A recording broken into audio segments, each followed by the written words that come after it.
All right, so welcome everyone.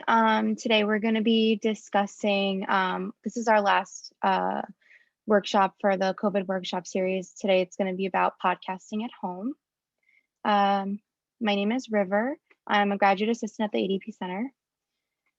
If you have any questions at any point, feel free to, since there's only a couple of us, you can vocalize and just speak out loud, or if you feel more comfortable typing in the chat, that's also fine too.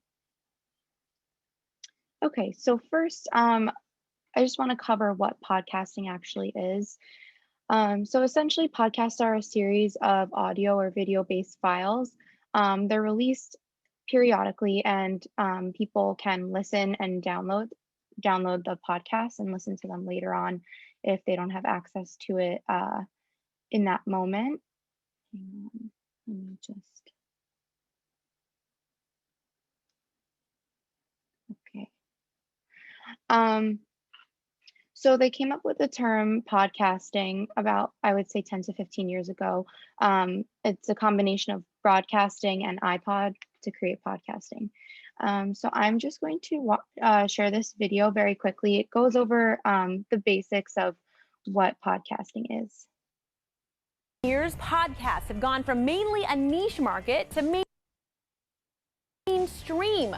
There's a world of info and entertainment for people of all interests, so listen up. We have Podcast 101 on the lowdown. There are over 500,000 podcasts in existence, but that doesn't mean we all know what they are. A podcast is simply a piece of audio, a story or an interview or a documentary series that you can download and listen to whenever you want. Chris Bannon, Chief Content Officer at Stitcher, a podcast app, is here with a lesson on podcasts. First, where did they come from? Podcasting has been around for more than a decade, but I would say that it became really popular. It exploded in 2014 with the publication of a series called Serial. I definitely understand that someone could look at this and say, oh man, he must be lying.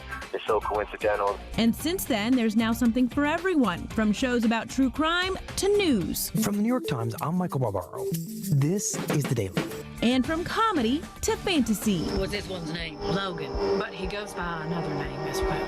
Wolverine. Today, as many as 100 million people are listening each month to the 18.5 million available episodes from the 700,000 podcasts out there.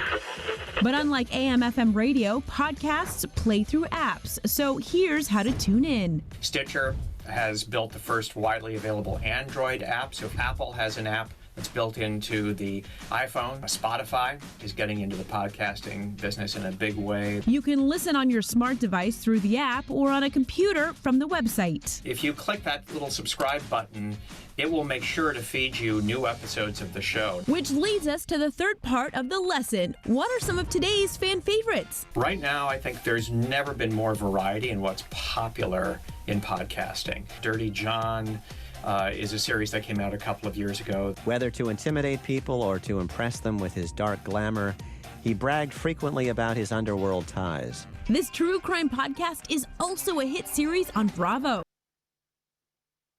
As you can see, there are so many different avenues for podcasts. It's kind of endless. You can talk about a lot of different topics. The most common platform, I would say, would be the Apple Podcast app. But I think Spotify is also coming out with their own kind of podcasting episodes and stuff. So let's continue. So why podcasts? Podcasts are pretty simple to create and very cost effective. I'll go over in a little bit like exactly what is necessary to be able to create them. It's easy listening for consumers, so your audience, it's as long as you keep the topics interesting, people want to listen to things, and a lot of the times people like to multitask while listening to the podcast. Next, you can tell us stories and also highlight your expertise. So say you have a lot of knowledge on one topic, you can discuss it, and it's just a great platform to share information. Next, it is accommodating to auditory learning styles. So not everyone is a visual learner, or not everyone likes to read. So this is an outlet that can reach people in a different way. So I like to listen to things when I'm learning, or even if I'm reading, I like to listen to it as well. So it's accommodating to different types of learners. Next, you can be creative. So it's just a nice, it's not very, I would say, orthodox, I guess. It's just a different type of learning and putting information out there. Just as a tip, you can borrow equipment from the ADP Center, and you can always come and check out the equipment and then return it when you're finished. So we have cameras, we have microphones, um, and we have tripods. So you can always come to the center and check those out. Next, podcasts are also inclusive for people with disabilities.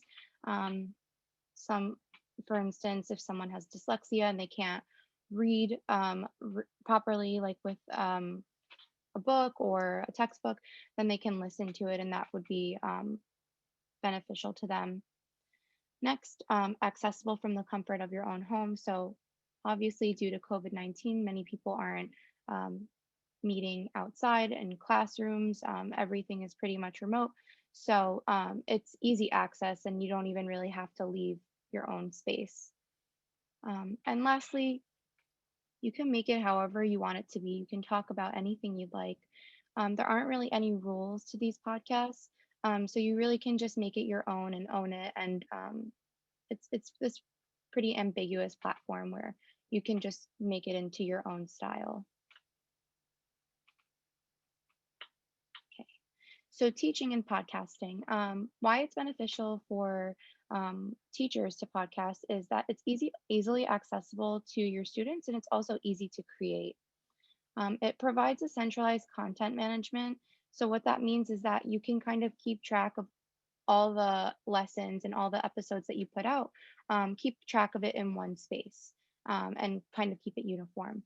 You can create an archive where students can kind of go back and like listen to the episodes and listen to the lessons that you go over. And lastly, students can subscribe. So anytime a new episode or new content is put out, it will pop up and the information will reach them rather than you having to put it out there. It will kind of find them. Okay, so learning and podcasting. So podcasting is a form of mobile learning. So students will be able to kind of incorporate technology into their education. It's easy to multitask, like I stated before. So, you know, if, for instance, if I want to listen to a podcast, sometimes I'll be doing dishes and I'll be learning at the same time. Or if I'm super busy and I have to run errands or something, I'll just throw on my headphones and I'll listen to the podcast. And it kind of allows me to multitask, but I'm not falling behind on any of my classes or any of the information that I want to be absorbing. Additionally, students can create their own podcasts. This can always be like a lesson or it can be incorporated in the classroom. And it would be a different way to kind of grasp the material because not only are they learning the material, but they're applying their knowledge and talking about it. It incorporates different skills and tools like researching, writing, planning, presentation, and essentially, like I said, it's just integrating learning and education with technology. Okay, and so researching is also very, it's new. It's a new learning paradigm within the academic setting. It's not the most popular, but it is becoming more and more involved in the academic world. So podcasts can even be used as a source. A lot of times people will have guests on their podcasts, such as professors, doctors, and they can actually be used as a source. So if you were to type it up on Purdue OWL or um, citation machine, they actually have an option to cite a podcast. Um, and of course, it depends on where it's going, but it could be used as a credible academic resource. And then lastly, you can actually, if you're interested in researching or if that's what you do, you can broadcast these research updates that have been developing, and you can share it in real time. And also it can reach these wider audiences. So it can always be a place to discuss your research, um, share it, and then collaborate with other researchers and other people. So some examples of how podcasting can be used would be, for instance, with conference reports. You can use it for lessons and course lectures, research manuscripts, interviews. You can incorporate other podcasts into your curriculum. So if, for instance, you're teaching psychology and you want to incorporate, there was a really good podcast episode that you listened to with some doctor, and you want your students to listen to that, you can add that to your curriculum, and all your students can listen to that podcast episode and more. There's a lot of different ways to incorporate podcasting into education. Okay, so what do you need? It's very simple. You need a computer, a microphone, and then a recording and editing app. Additionally, you're going to need you're going to need someone to talk, you're going to need ideas and content, but the basics, technically, you need a computer, microphone, and just some recording and editing applications. And this picture over here, this is typically what a podcast, like people who podcast frequently or professionally, this is what their setup may or may not look like. And a lot of times people will have guests on and interview other people. So it's very collaborative. It's a lot of discussions. So I just broke down a couple of the steps to podcast as simply as I could. So first, you would want to gather your content. You know, what am I going to talk about? Ask yourself the questions like, what audience am I going to reach? Who is this? Like, who do I want to be speaking to? What do I want to talk about? How do I want to present this information? Next, you want to identify the recording tools that you're going to be using. Then you'll record the audio, and then you'll edit the audio if you have to. And then you want to host the recording somewhere. So you want to be able to put it up on a platform. And I'll get into that in a little bit. And then this is a little bit more technical, but if you want to share it on a larger platform more publicly, you would have to use something called the Really Simple Syndication. The abbreviation is RSS. It's basically just a tool that allows your content to be updated and like pushed out to different blogs and other podcasts. And then a good source would be feedly.com. And yeah, that's a little bit more advanced, but that is an option. And just a tip, when you're gathering your content and creating your content, I suggest to create an outline so it's like you're not rambling and you kind of have a structure of the things that you want to be discussing, and kind of like an outline and a skeleton. So you don't go off track. And if you do, you can kind of come back to it rather than just, you know, it tends to I tend to ramble a lot too. So having an outline allows you to kind of stick to the plan. So if I was to break it down into 3 simple steps, first it would be to gather and create your content. Next, it would be to record and edit it if necessary. And then lastly would be to promote your podcast. Okay, so recording, editing, and exporting. There are a bunch of free programs that you can use to record things on. If you are working with Macs, you can use QuickTime Player and GarageBand. And then if you're using a PC, you can use Audacity and Zoom. But if you're using a Mac, you would basically press the record button, and then that would record. And then once you want to save it, you would hit File, Save, or Save As, and that would record automatically as an MP3 or an MP4. So I had already saved this one, but essentially you would take this and then you would want to put it up to a different platform. And I'll get into that in a second. But so you might be wondering, how long does your podcast have to be? Do I have to have another person involved? Again, there are no rules. So there's no correct amount of time. There's no correct way to do it. You can make it however long you want to be. There are some podcasts that are literally 5 minutes, and then other podcasts that are 40 minutes, an hour. So it's really up to you. I suggest making your podcast however long it deserves to be. Um, so quality is definitely more important than quantity. And I suggest to make things concise so that way you don't lose your audience. And also, you don't want to make things longer than they have to be. And then this little graphic shows kind of you can't have like all three at the same time. So it's like easy. If it's easy and it's long, then it's not good. But then if it's long and it's good, it's not easy. And then if it's good and it's easy, then it's not long. So again, it's up to you however you want to do it and however you want to put the information out there. Be mindful of where you're recording. So, background noise can be very distracting. It's really important to do your podcast somewhere that it's quiet, preferably that there's no echoes.